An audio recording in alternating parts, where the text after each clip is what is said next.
Hello friends, कैसे हैं आप सब। I hope you all are very well. मेरे प्यारे साथियों, आप सभी का बहुत बहुत स्वागत है। उन बच्चों का बिल्कुल भी एग्ज़ाम अच्छा नहीं गया है जो पिछले पूरे इस एक साल में उनको ये भ्रम था कि हम पहले भी कुछ नहीं पढ़े हैं। जस्ट लाइक वो पीजी का एग्ज़ाम दे रहे हैं तो ग्रेजुएशन तो उन्होंने किया होगा, शायद उन्होंने ग्रेजुएशन भी अच्छे से नहीं पढ़ाई की है। शायद मैं इसलिए कह रहा हूँ, या हो सकता है कि ग्रेजुएशन के वो सब्जेक्ट उन्होंने अच्छे से पढ़े हैं, लेकिन जो सब्जेक्ट सोशल वर्क के HUQP 21 पेपर में पूछे जा रहे हैं उसको डिटेल में अच्छे से नहीं पढ़ा है।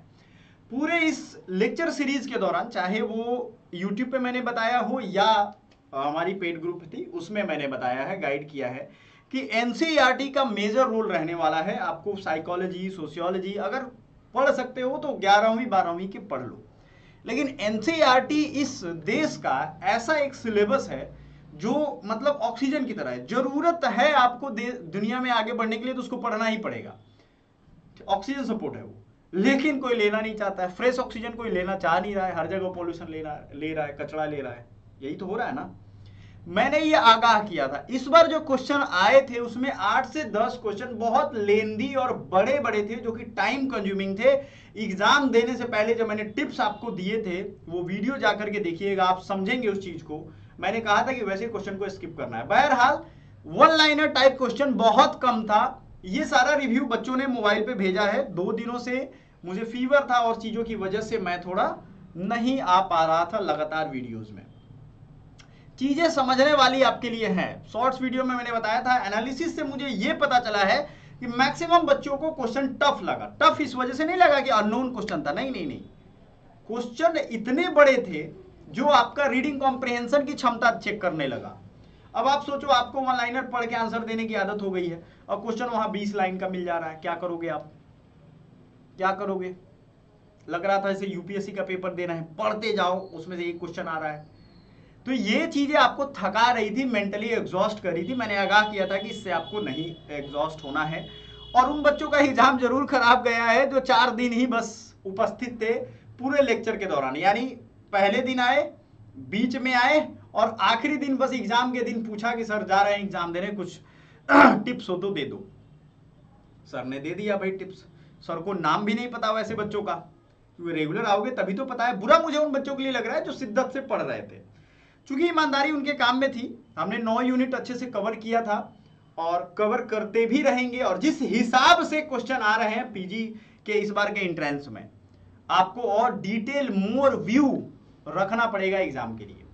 ये छोटे मोटे व्यू से नहीं चलने वाला है आपका काम। समझ में आ गया आपको? ये चीजें मैं समझा रहा हूं आपको। अब सेफ स्कोर और कट ऑफ या नंबर की बात कर लेंगे कि सेफ स्कोर कितना है, कितने नंबर में आपका रिजल्ट आना तय है, और इसके नेक्स्ट प्रोसेस क्या है। देखो, सेफ स्कोर की अगर हम बात करें, अगर आपने 37 से 40 क्वेश्चन कर दिए हैं केवल सही सही, ध्यान से सुनो, केवल सही मतलब 40 क्वेश्चन से ज्यादा आपने क्लिक ही नहीं किया है, तो आपका रिजल्ट एक्सटेम्परी राउंड टिस के लिए और जीडीपीआई बीएचयू के लिए आ जाएगा। डीयू में ऐसा कुछ नहीं है, क्योंकि क्वेश्चन लेवल बहुत टफ था। कोई कितना भी किसी भी का मॉक टेस्ट लगा के गया, किसी ने एक्सपेक्ट नहीं किया। तो यही तो एग्जाम है, यही तो एग्जाम है। अगर वो एग्जामिनर जो क्वेश्चन सेट कर रहा है वो कोई मॉक टेस्ट बनाने वाला अगर बना दे रहा है, तो क्या फायदा भाई? उसकी तो प्रेस्टीज कम हो जाएगी ना, वैल्यू कम हो जाएगी। यही तो खेल है, आप चीजों को समझो। वो एग्जामिनर प्रोफेसर है भाई, वो क्वेश्चन सेट कर रहा है, आप कैसे गेस कर सकते हो वो क्या सेट करने वाला है? और प्रोफेसर तो आपको मॉक टेस्ट दे नहीं रहे हैं बना के। Mock test is for your practice only, ताकि आप एग्जाम मोड में आ पाओ। बच्चे क्या कर रहे थे? सोए सोए मॉक टेस्ट दे रहे हैं मोबाइल पे, तो भुगतोगे भाई। मैंने कहा था एक डिसिप्लिन वे में मॉक टेस्ट दीजिए, डेली दीजिए। 10 मॉक टेस्ट बहुत होते हैं, सेक्शनल भी दिए थे कि जिस दिन लग रहा है थके हुए छोटा ही मॉक टेस्ट दे दो, लेकिन नहीं, उल्टा सुल्टा ऑर्गेनाइजेशन है। ठीक है, अब आपको मैं बताऊं कि जिसको भी हलवा लगता था पीजी का एंट्रेंस, उसको झटका लगा है इस बार। जिसको लगता था कि यार 4 दिन पढ़ के निकाल लेंगे, हो जाएगा, अरे भैया मैंने अपना रिजल्ट दिखाया हुआ है, जाकर के देखो। असिस्टेंट प्रोफेसर 2 बार, दिसंबर और जून दोनों मैंने निकाल लिया है। जिसको भी डाउट लग रहा है ना, जिसको भी ये लग रहा हो कि मैं टॉपर नहीं हूं, जाइए 2018 से 20 एमएसडब्ल्यू बैच के बारे में पता करिए बीएचयू में। ठीक है, ये सारी चीजें निकल के आएंगी कि भैया एग्जाम का ये लेवल टफ रहा ही रहा है। ठीक है, हमेशा 7-8 सालों से मैं देख रहा हूं, 1-2 साल इजी रहेगा, तपाक से इतना हार्ड कर दिया जाएगा कि आपका फिर दिमाग खराब हो जाएगा, क्योंकि कट ऑफ को डाउन करना होता है।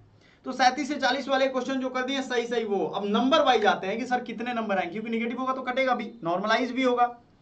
तो देखो अगर नंबर वाइज हम बात करें तो अब ये कहोगे सर बहुत कम बता रहे हो आप, 150 से ऊपर जिसका भी है या 120-30 लड़कियों का भी है, गर्ल्स का भी, तो वो एक सेफ जोन में है। सेफ जोन समझ रहे हो, मतलब उनके जीडीपीआई में अगर अच्छे स्कोर कर लिए तो एडमिशन पक्का। एक्सटेम्परी राउंड जो टिस का होता है, जीडीपीआई वहां भी होती है, तो वो उसमें अच्छा स्कोर कर लिया, वहां एडमिशन पक्का। ये सब की तैयारी हम करवाने वाले हैं, टेंशन ना लो। लेकिन पहले अभी इत्मीनान से आराम कर लो, क्योंकि अभी सीजन अच्छा नहीं चल रहा है, बार बार लोग बीमार पड़ रहे हैं, तो पहले सेटल डाउन हो जाओ, फिर जीडीपीआई एक्सटेम्परी राउंड को हम लोग करेंगे। टिस के जो सिलेक्टेड स्टूडेंट हैं उनको भी शामिल करेंगे पैनल में, और वो चीजें जो उनसे पूछी गई हैं आपको वो गाइड करेंगे। समझ में आ गया? कुछ भी मुश्किल नहीं है अगर आप ठान लोगे। और हार मानना बड़ा आसान काम है आज की दुनिया में, लड़ना बहुत टफ काम है, और जिंदगी हार मानने वालों के लिए नहीं है, ये याद रखिएगा। वो हार मान जाएंगे एक दिन, ठीक है? इतना घबराने की जरूरत नहीं है किसी भी चीज में। आप में से सबसे बच्चे, मुझे तो हैरानी उन बच्चों की हो रही है जो 4 दिन भी नहीं दिखे और सबसे ज्यादा कट ऑफ के लिए परेशान है। दूसरे पे कमेंट्री करना बड़ा आसान है, ये चीज याद रखो। तैयारी खुद रखो स्ट्रांग, जब ग्रेजुएट हो गए हो तो अच्छे से तैयारी रखो, जो भी सब्जेक्ट पढ़ रहे हो। बिहार में तो यूनिवर्सिटी का एकदम बेड़ा गर्क कर दिया इन्होंने, ये ध्यान रखना है। बाकी आप अगर इतने से ऊपर हो तो सेफ स्कोर में हो, 120-30 लड़कियों के लिए जाना चाहिए। उसके आगे अगर वो जीडीपीआई अच्छा करती है तो definitely they will get into the college and उनको मिलेगा एडमिशन। इसमें बहुत ज़्यादा टेंशन लेने की जरूरत नहीं, क्योंकि भाई क्वेश्चन अजीब किस्म के आए थे, 75 क्वेश्चन है। क्वेश्चन भी 120 रहता तो थोड़ा हमें वैरायटी मिलता, नहीं मिला, वो मिलेगा भी नहीं। पीजी है ना, आपको क्षमता दिखानी है इतने में ही। आने वाले टाइम में एग्जाम को और टफ किया जा रहा है, एरिया ऑफ सिलेबस वही है, क्वेश्चन वहां से कम आ रहे हैं, तो आपको पूरा पढ़ना पड़ेगा। यही एक उपाय है, आप किसी को स्किप नहीं कर सकते हो, साल भर पढ़ना पड़ेगा, नीट और जेई की तरह लेना पड़ेगा। हलवा थोड़ी ना है कि एकदम गप से आए 2 महीने में 4 दिन पढ़े खा लिए, ये नहीं होता है, ठीक है? ये साबित कर दिया इन्होंने। Thank you so much for watching. ये आपके लिए इंस्पिरेशनल भी होगा, डिमोटिवेटिंग भी होगा, लेकिन आप उसको जैसे लेना चाहते हो ले सकते हो। आपको तैयार रहना पड़ेगा पूरे साल, ठीक है?